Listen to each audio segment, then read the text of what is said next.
Good morning guys! Mukbang tayo ng kamuting kahoy. Ang sarap ng kamuting kahoy guys. Kaya kain na tayo. Tapos yung ulam ko is yung guys, niyog. Masarap kasi siya i-partner. Ganito kami kumain sa bukid. Pinapartneran talaga namin ng tawag sa amon lukad. Lukad ba? Yan lubi.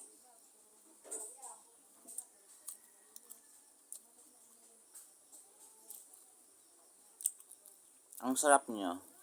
Masapog. Ayan, thank you pala Lola. Lola Miling sa blessing ngayong umaga. Meron kami libre na breakfast. Thank you.